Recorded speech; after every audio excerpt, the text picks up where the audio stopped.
ಬರುತ್ತೆ ಅಂತಂದ್ರೆ B P ಜಾಸ್ತಿ ಆದ್ರೆ ಬರುತ್ತೆ ಅಂತ ಕೆಲವು ಡಾಕ್ಟರ್ ಹೇಳಿದ್ ಕೇಳಿದ್ದೀನಿ, ನಮಗೆ ಗೊತ್ತಿಲ್ಲ.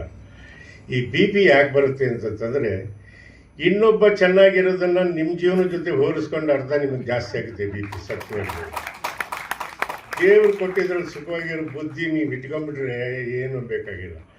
ವಯಸ್ಸಿನಲ್ಲಿ ಚಿಕ್ಕವರಿದ್ದೀರಾ, ದೊಡ್ಡವರಿದ್ದೀರಾ, ಮುದುಕರಿದ್ದೀರಾ, ನೀವೆಲ್ಲ ತಿಳ್ಕೊಳ್ಳಿ. ಅಪ್ಪ ಅಮ್ಮನ ಸೇವೆ ಯಾವ ಮಗ ಮಾಡ್ತಾನೆ, ಅವನು ಯಾವ ದೇವಸ್ಥಾನಕ್ಕೆ ಹೋಗ್ಬೇಕಾಗಿಲ್ಲ, ಯಾವ ಹೋಮ ಯಜ್ಞ ಅವನ ಏನೂ ಮಾಡಬೇಕಾಗಿಲ್ಲ. ಅದಕ್ಕಿಂತಲೂ ಸರ್ವಶ್ರೇಷ್ಠವಾದ ಇನ್ನೊಂದು ಇಲ್ಲ, ಗೊತ್ತದ? ಅದನ್ನು ತಿಳ್ಕೋಬೇಕು. ಎಲ್ಲದಕ್ಕಿಂತಲೂ ಹೆಚ್ಚಾಗಿ ಇವತ್ತಿನ ದಿವಸಗಳಲ್ಲಿ ಏನಾಗಿದೆ ಅಂತಂದರೆ ನಮ್ಮ ಹತ್ರ ಮಾತು ಕಿತ್ಕೊಂಡಿದೆ, ಸ್ನೇಹ ಕಿತ್ಕೊಂಡಿದೆ, ದುಡ್ಡು ಕಿತ್ಕೊಂಡಿದೆ, ವಾಕಿಂಗ್ ಕಿತ್ಕೊಂಡಿದೆ. ಯಾವ ಚಂಡಾಲ ನನ್ನ ಮಗ ಇದನ್ನು ಕಂಡಿಡಿದ್ರು ಗೊತ್ತಿಲ್ಲ. ನಾನು ಹುಡುಕ್ತಾ ಇದ್ದೀನಿ, ಎಲ್ಲರೂ ಸಿಕ್ಕಿದ್ರು ಒಂದ್ಸತಿ ಒದ್ಬಿಡೋಣ ಅಂತ, ಗೊತ್ತಾಯ್ತ? ಇದರಲ್ಲೇ ಎಲ್ಲರೂ ಜೀವನ ಕಳೀತಾ ಇದ್ದೀರಾ. ಇದರಿಂದನೂ ನಿಮಗೆ ಬಿ ಪಿ ಬರುತ್ತೆ.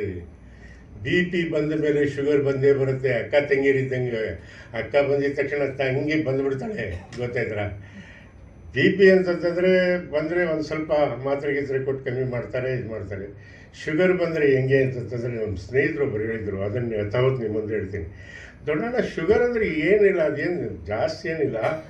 55 ವರ್ಷಕ್ಕೆ ನನ್ನ ಮಗ 20 ವರ್ಷದ ಹುಡುಗಿ ಮದುವೆ ಆದಂಗೆ ಅವನ್ನ ನೀಟಾಗಿ ಬ್ಯಾಲೆನ್ಸ್ ಮಾಡಬೇಕು. ಸ್ವಲ್ಪ ಹೆಚ್ಚು ಕಮ್ಮಿ ಆಯಿತು ಅಂದರೆ 3 ಕಿತ್ಕೊಂಡ್ಬಿಡ್ತಾಳೆ. ಯಾವ್ದನ್ನ? ಕಣ್ಣು, ಕಿಡ್ನಿ ಮತ್ತು ಹಾರ್ಟು, ಇವಿಷ್ಟೇ ಅವಳು ಕೈ ಹಾಕೋದು, ಇನ್ಯಾವುದಕ್ಕೂ ಕೈ ಹಾಕಲ್ಲ. ಅದಕ್ಕೆ ಹುಷಾರಾಗಿ ನೋಡ್ಕೋಬೇಕು ಅಂತ ನಾನು ಅಷ್ಟೇ ನಿಮ್ಮಲ್ಲಿ ಹೇಳ್ತೀನಿ. ನಿಮ್ಮ ರಾಗಿ, ನಿಮ್ಮ ಜೋಳ, ನಿಮ್ಮ ನವಣೆ ನೆಲ್ಲಕ್ಕೆ ಉಂಡಿದ್ದೀವಿ, ಸಾವಕ್ಕೆ ಉಂಡಿದ್ದೀವಿ. ಅದನ್ನು ನೀವು ನೋಡಿಲ್ಲ. ಯಾವನೊಬ್ಬ ತೋರಿಸಿದ್ರೆ ಅವಾಗ ನೆಲ್ಲಕ್ಕೆ ದಿಸಿಸ್, ಓಹೋ ಸಾವಕ್ಕೆ ದಿಸಿಸ್ ಅಂತೀರಾ. ನಿಮ್ಮೆಲ್ಲದನ್ನು ಬಿಟ್ಟು ತಿಕ್ಕಲ್ತಾನ ಬಿಟ್ಟು ನಾನು ಕರ್ಕೊಂಡೋಗಿ ನೋಡ್ತೀನಿ. ನಮ್ಮ ಮೊಮ್ಮಕ್ಕಳು ಅದೆಂಥದ್ದು ಪಿಜ್ಜಾ ಬರ್ಗರ್ ಅಂತೀರಿ, ಅದು ಹೆಂಗೆ ತಿಂತಾರೆ ಯಪ್ಪ ದೇವ. ಸತ್ಯವರು ನಮ್ಗೆ ಇಷ್ಟ ಆಗಲ್ಲ ಕಣ್ರಿ. ಊಟದಿಂದನೂ ಬರ್ತೇನೆ ನಿಮ್ಗೆ. ಅದಕ್ಕೇ ನಿಮ್ಮ ಆರೋಗ್ಯ ನಿಮ್ಮ ಕೈಲಿ ಅಂತ ನಾನು ಹೇಳಿದೆ. ಕೊನೆಯದಾಗ ಒಂದು ಮಾತು ಹೇಳೋಕ್ಕೆ ಇಷ್ಟಪಡ್ತೀನಿ. ಜಗತ್ತಿನ 3 ಸರ್ವಶ್ರೇಷ್ಠ ಭಾಷೆಗಳು 3, ನಾವಲ್ಲ, ವಿದ್ವಾಂಸರು ಮುದ್ರೆ ಹೊತ್ತಿರೋದು, ಒಪ್ಪಿಗೆ ಮುದ್ರೆ ಹೊತ್ತಿರೋದು. 3 ಭಾಷೆಗಳಲ್ಲಿ ಕನ್ನಡವು ಒಂದು.